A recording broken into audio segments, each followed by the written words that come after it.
I rebounded a bit. I helped on defense a bit. I was a horrible passer. So, Around 16, we were up by like 30 at halftime, but I was bullshitting a little bit. No. Funny, because that's the first thing I told Luka when we met. I was like, man, I knew you were going to be special because he brought Kobe out of the house to There, go like, watch is there him anything play. that stands out initially where you're like, wow? Well, first of all, he shows up like 10 hours before the game, so I mean, that was really the main. Like, I was. First day of practice my sophomore year, he kicked me out of practice. Just to put the marker down. Yeah, just to put the mark. He looked at me and said, "Best." That's the first thing I saw. I was like, ooh, shit, this motherfucker can play. I said, ooh. The man who built the Mavericks said he never saw this coming, and what the legends said about Luka behind closed doors, in locker rooms, on practice courts, in private conversations, will permanently change how you see him.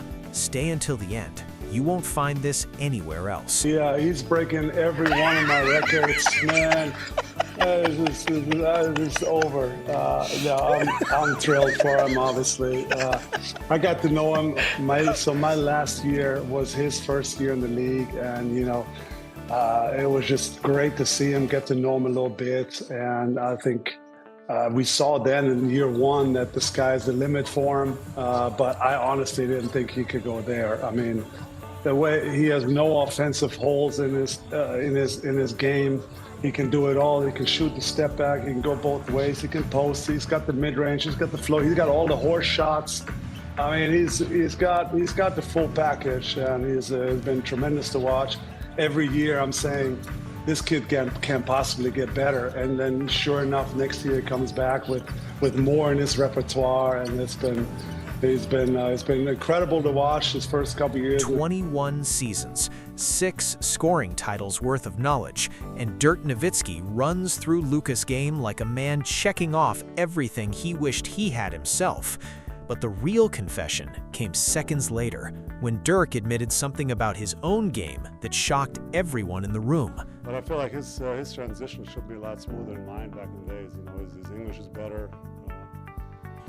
He plays with the savviness that I never had, and I still not have it.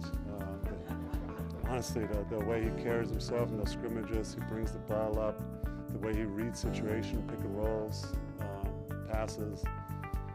He's fantastic. His court vision is something I haven't seen in young guys like that probably forever. So I think he'll be fine. I mean, obviously the most difficult thing is going to be the speed of the game, the athleticism. Kobe's passing, is there anything that you kind of missed talking to him about that you were able to talk to while he was here with us? Everything, honestly. Kobe was one of the most intelligent athletes to ever grace this earth, and he was the ultimate competitor. My memories of Kobe are very fond, especially growing up in Southern California, for high school at least, and getting to see him, especially going with my dad. That's actually funny because that's the first thing I told Luka when we met. I was like, man, I knew you were going to be special because he brought Kobe out of the house to go watch him play. And Kobe doesn't just give that love to those who don't earn it. So that was a cool moment because it was cool to see him retire and give Luka that love. And I think about him and Gigi. Kobe Bryant, the man who gave zero free validation to anyone, made a special trip out of retirement for one teenager from Slovenia.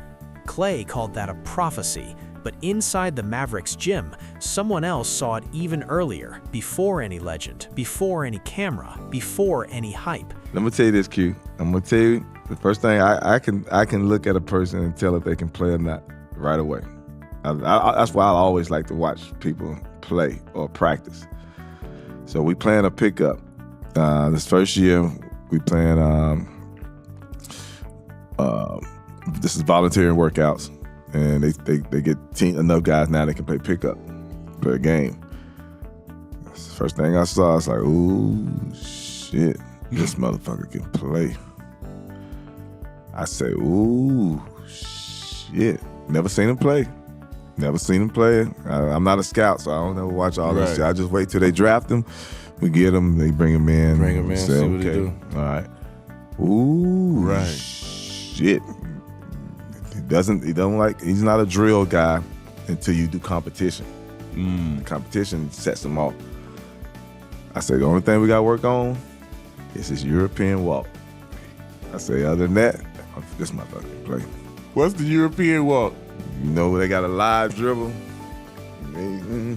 Split them feet and go. He never thought he walked. He'll tell you, I didn't walk. I used to call it. I used to play still at that time. I played pickup with him. And I call it. I say, no, y'all got the ball, but I said, you walk. You walk. No, I ain't walk. I say, getting preseason. Traveling. Told you to be walking.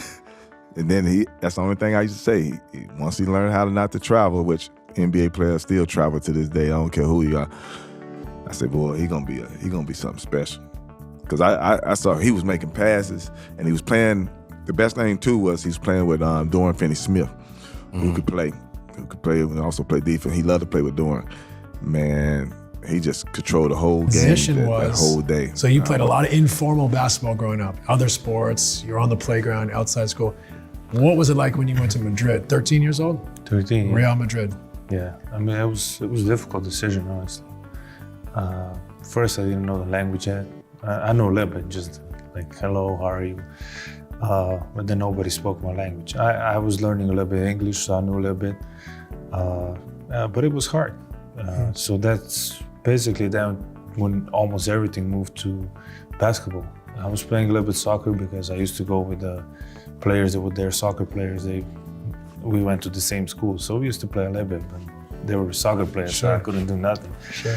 But it was a lot, you know. I think first 2-3 months I almost didn't spoke to anybody. Yeah. You know, but that's how I learned Spanish so quickly. And after that, it was an amazing journey, man. Yeah. It was something that changed my life for better. How long was you there for? How long was you in Madrid for? 7 years. That's amazing. Yeah, wow. That's incredible. 6 years. 13 to 19? Yeah. That's incredible. 6 years. Yeah. A 13-year-old kid, foreign country, couldn't speak the language, months of silence. That isolation didn't break him. It built the mental fortress you see on the court every night. But the schedule Real Madrid put him through next, even LeBron James couldn't believe it when he heard it. What was the day? Like, did you go to practice, then school, or school, then practice? What was the day like? Yeah, we started at 7:30, something like that, to 8:30 we had practice. And then from 9:15 to 5:30 was school. 9:15 to 5:30? Yeah. No wonder you're so smart. Thank you, appreciate that. And then from 6 to 9 was practice. So 6 to 9. Yes. On Wednesday we didn't have practice, but every other day. And then Saturday, Sunday games. Well, that's a good point because, you know, I feel like here, and you can attest this, LeBron is like, we play a lot of games. Yeah, it's different than Europe. Yeah, explain the difference. Like, I think the AAU stuff has gotten where it's showcase, game. Yeah. Whereas it feels like, I mean, I don't think Real Madrid's unique in this way, that in Europe in general, you're practicing more than you're playing. Yeah. Can you talk a little bit about that? Yeah, I would still say Real Madrid is unique. Okay, no offense. Madrid is Madrid. It's great. Okay, we get it. Yeah. But I think like in Slovenia, you're not playing 5 games a week. Yeah, no, it's the same. I think the whole Europe is the same. We didn't play that much. Same, on the weekends, it's the only game. 2, maybe even 1. Yeah. So it was a lot of practice, but I love practice. You know, we had a lot of skill set first, but that was like half an hour, 45 minutes. Fundamentals. Yeah. Skills. Just to warm up, and then we would play. But that's a lot of different like exercise playing. It's not just 5-on-5, 3-on-3. It's advantage, 4-on-3, 2-on-3. It's just learning to read. Yeah. Learning to react. Like that was an emphasis in Europe. Yes. That's the biggest difference. Yeah. Between youth basketball in Europe and America is that it's the development skill, the fundamentals are not expressed. It's like just play. Just play, you know, and a lot of guys and a lot of kids are not developing their skill. They're not developing the fundamentals. To play the right way? Yeah, definitely. Especially when I was, I would say about 15, I had a coach that was hard. It was hard on me, hard on everybody. Yeah. Like from 1 to 12, he did the same thing to everybody. It wasn't like just one person. So that's really when I started to playing like, when I was 15, I started my first practices with the first team. You know, I was scared, I was nervous. But you know, at some point you get used to it. So I debuted when I was 16. I was shaking. I still remember the moment. But you know, I think in Europe, like watching EuroLeague now, watching EuroLeague before, it just like, it's more about the team, you know, team-wise, teamwork. But it's different rules in NBA. I always said that. When I said it's easier to score in NBA, it's because it's just different rules. You have a lot of more spacing, you have more minutes. It's 8 more minutes. Anything happens in 8 minutes. So it's just because of that. Like in Europe, you get a big guy, like for example, like Eddie Tavares. He plays in Madrid. He's just standing in the paint. Like he can stand in the paint. He's 220. Right. It's hard to score. Yeah. Like it's impossible. Yeah, no, he did. I think one example was we were up. It was quarterfinals or around 16. We were up by like 30 at halftime, but I was bullshitting a little bit. No. He yelled at me. He made me cry. At halftime? Yeah. But that's like, this coach like changed a little bit of how I view basketball, like during the time.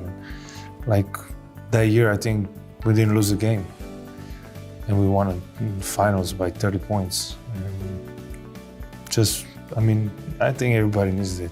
Yeah. To be like a really good player, you need the guy like they'll tell you everything, especially coach. And, you know, I love him for that. Lucky, right? You got a high school coach that was like, this is how you're gonna play. Absolutely. So I mean, he was on my ass from day one. You know, and I had my high school coach was a college coach at Eastern Michigan. That's right. At one point. And so he knew what you were gonna see. Yeah. So he knew, you know, what I was gonna see. He actually coached a couple pros that made it to the NBA, you know, while he was in college. But you know, from day one when I stepped foot, you know, as a freshman, you know, he was literally like on me, crazy, you know. And like one story, you know, Coach D was out of his mind. He was a lunatic. He just finally retired from coaching last year at Duquesne. Finally was retired. But like, you know, my freshman year, you know, I made, you know, all county, all city, all state. We didn't lose a game my freshman year. We won the state championship. I was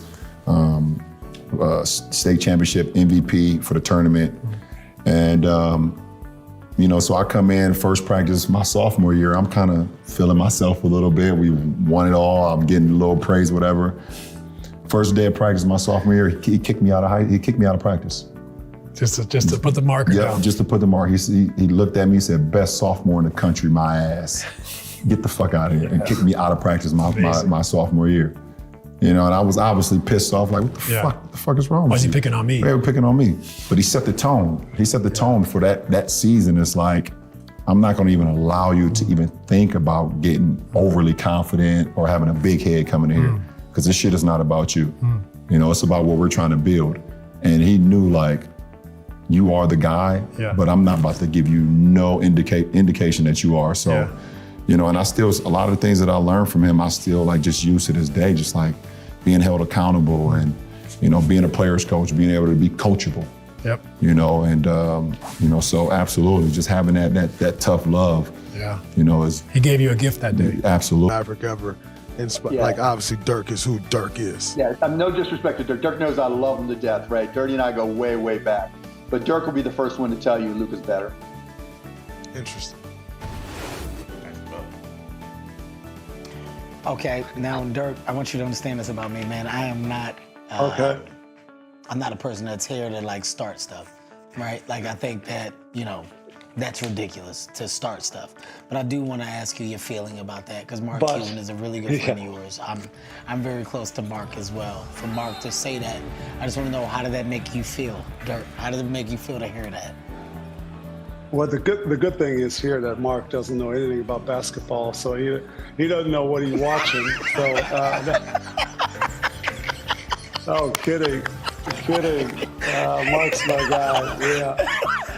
Honestly, I mean, I gotta say he's spot on. You know, I mean, what Luka's doing on from not only scoring himself, he's leading the league in scoring, but the passing, the all-around game, the rebounding, that he averaged, I think last year averaged a triple-double for an entire month. I mean, the stuff that he's doing, I was never capable of doing. Honestly, I was a scorer, and then next I was a scorer, and then I could score, and the rest was sort of like, you know, I rebounded a bit, I helped on defense a bit. I was a horrible passer. So the kid has a way better package than I ever had. Amazing. Yeah, it's cheating. About a month before that, or maybe a couple weeks before that, we always do shoot around in the morning, and then we'll do the blue team versus the white team. And then they do it from the corners, and you keep score, you gotta go to 20. He hit 9 in a row left-hand corner threes. 9 in a row left-hand corner threes. And we just kept saying, you gotta keep going, you gotta keep going. 9 in a row.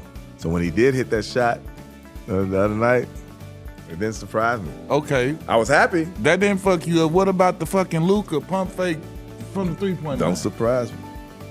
Man, y'all don't realize how many trick shots he tried every day.